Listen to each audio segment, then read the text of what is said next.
Alright guys, I'm back with my WWE Smackdown live review for the 11th of the 2017 guys, and Smackdown, it was kind of a passable show this week. I wouldn't say it was a good show, it was passable.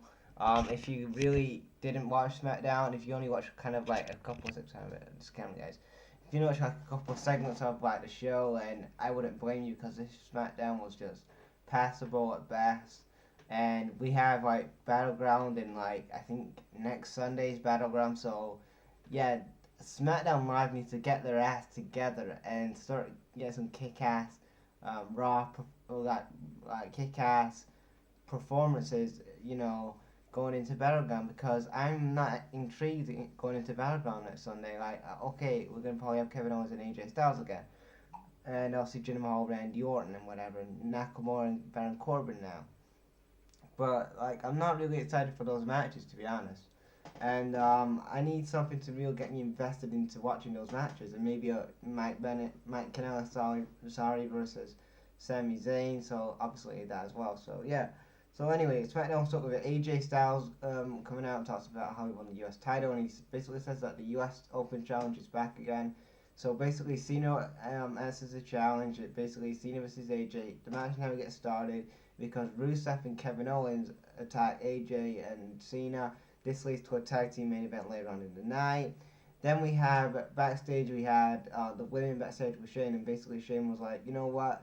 At Battleground, we're going to have a fatal five-way to determine the no contender for Naomi's title at SummerSlam. And I think they're probably going to do Charlotte versus Naomi.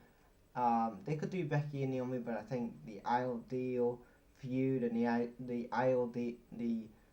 best way to go with this is I would go with Charlotte and Naomi. I mean, I would love to see those women go in a 30-minute match or something like that on a pay-per-view. I mean, I think those two women would turn the house down.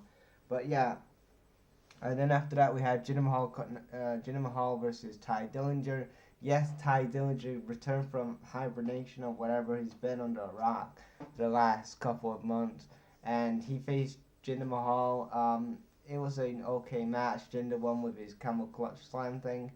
Then after that, Jinder says that next week on SmackDown is going to bring the Punjabi prison to SmackDown.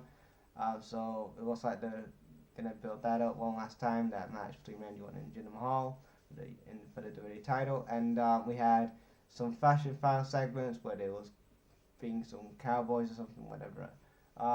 And then after that, we had Jay Uso versus Xavier Woods. This was an okay match, like I said. Yeah, Xavier Woods with the Macho Man of oh yeah. Because and also the Usos and the New Day members were also better for ringside.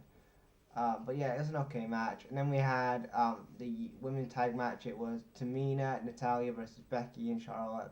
Tamina gets a shocking win here, and I was so shocked. Like, what the fuck? Tamina actually won a match on TV. I know, shocker. But yeah, she beat Charlotte, the former three-time women's champion. You know, I was shocked there.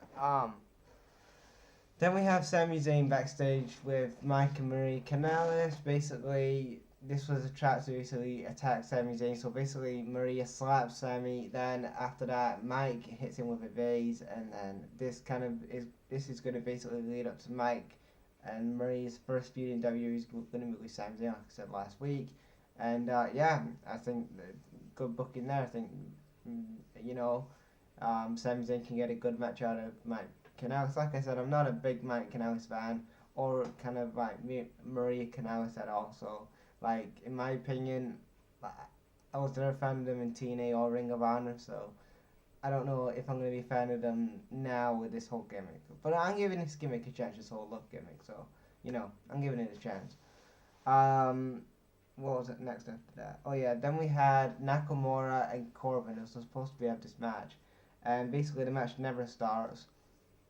Corbin and Nakamura brawl. Then we hear that it's going to be Corbin versus Nakamura at Battleground, which I mean, like, I don't want to really see Corbin Nakamura at SummerSlam. I hope that they just have a one deal match, and then at SummerSlam we get Nakamura, Cena, and AJ Styles kind of a triple threat to see who's going to face Jinder at SummerSlam or something.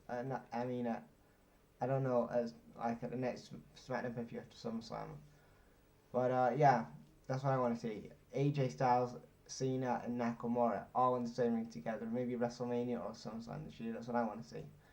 Then we get to the main event. It was Rusev and KO versus AJ and Cena. This was a good match. I wouldn't say it was a bad match. It was a good match. Basically, the heels work over Cena, and Cena gets out attack with AJ.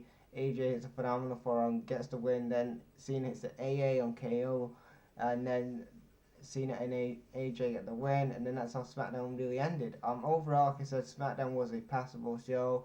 Like I said, the main event was good.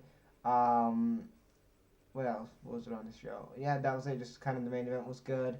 You had a couple more built-up matches and some more announced matches for Battleground, but apart from that, you had your basically passable SmackDown. And like I said in the start of the video, SmackDown really need to start kicking ass with some of these SmackDown episodes, because the last couple of weeks they've been kind of subpar, or they've been decent or okay or good.